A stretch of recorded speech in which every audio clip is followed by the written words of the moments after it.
What's going on, guys? So we are out here at the Jayco Homecoming event where they're featuring the 2026 model year lineup. In front of me, you were looking at one really large, long, not super tall, but absolutely incredible floor plan from the folks over at Jayco. And this is part of their Jayfeather Premier lineup. So we're going to take a quick look at this, and I think it's actually going to be an RV that you probably fall in love with from an interior perspective. But as I go through this, comment below. I'd love to know what your thoughts are. Hang tight. I'll be right back.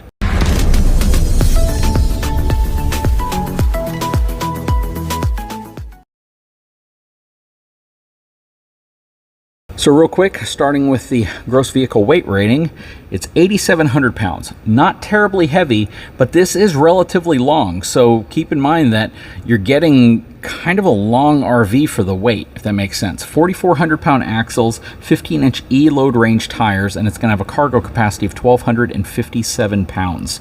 Dry weight of 7,443 pounds. This is definitely something that I would only put behind a 3/4 ton up truck, mainly because of the length, the width, the height, the size, the weight, everything. This just screams 3/4 ton minimum and up. And even with a 3/4 ton, you may want to put a weight distribution sway control hitch for your setup. This does have the BAL 5.1 auto leveling system, which is really cool.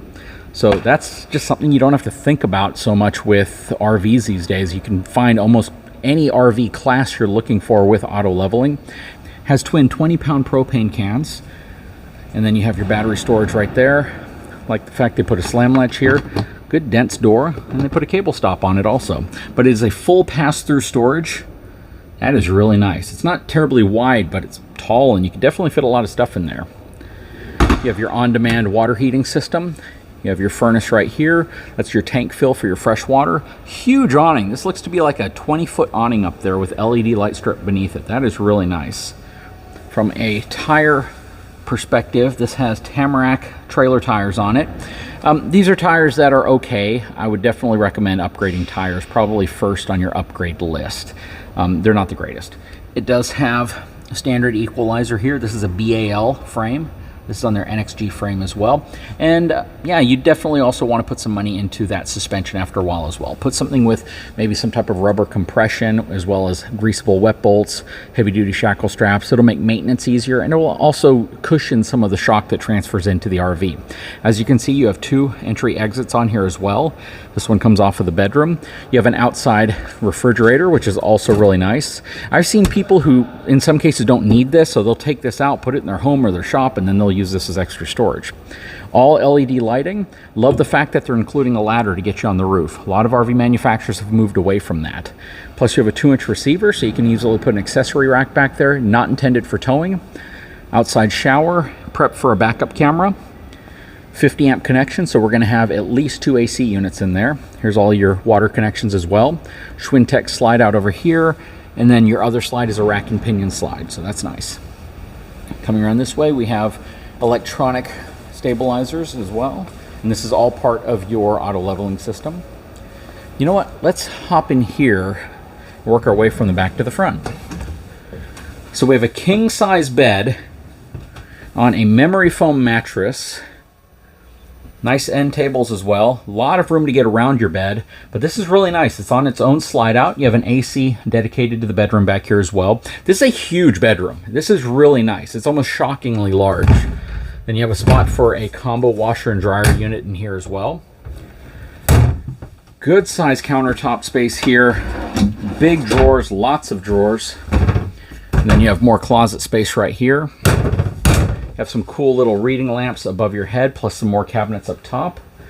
On this side, you have 6 drawers. Nice little top countertop space here.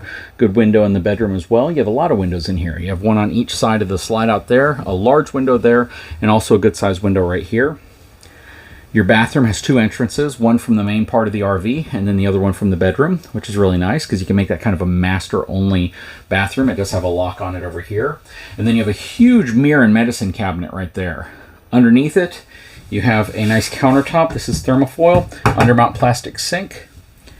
Good size cornered shower. It's actually a really good size cornered shower for this RV.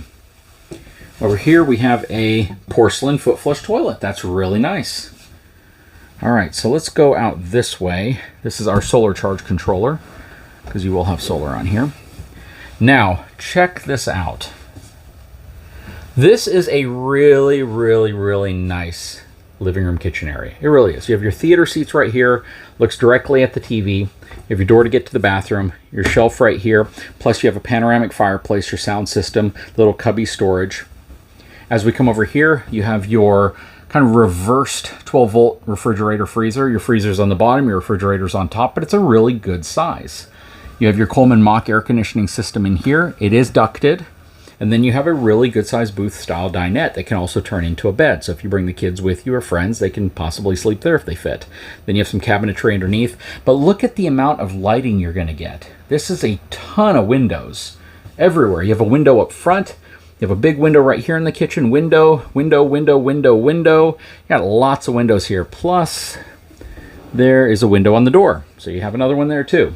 This is really, really nice. And then the kitchen is huge. I mean, it gives you a tremendous amount of prep space here. You have that multi-function sink with a straining area. This pours water down, soap dispenser. You have your glass cleaner, chopboard, little drawers right here. Plus you have lots of drawers in here. This is nice. This is more drawers than you would typically see on even fifth wheels. You have three there, drawer underneath here. You have a 3-burner cooktop with oven.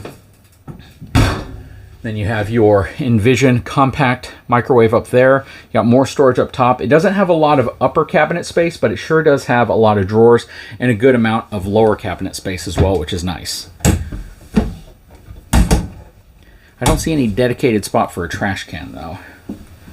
But what do you guys think? This is really nice. They've executed on this floor plan incredibly well, and I love the fact that they're putting solid surface in here. So this area gets solid surface countertops all the way to the back there. You could make quite the feast in here and have space for it. And then of course you have some more storage right here when you walk in. This is going to be your closet space or whatever you want to use it for. Then you have a big drawer right here. And again, you have the window in your door plus your Suburban on-demand water heater. And here are all your controls, and you can connect to it with your phone through the J-Command Smart RV system. That's pretty awesome.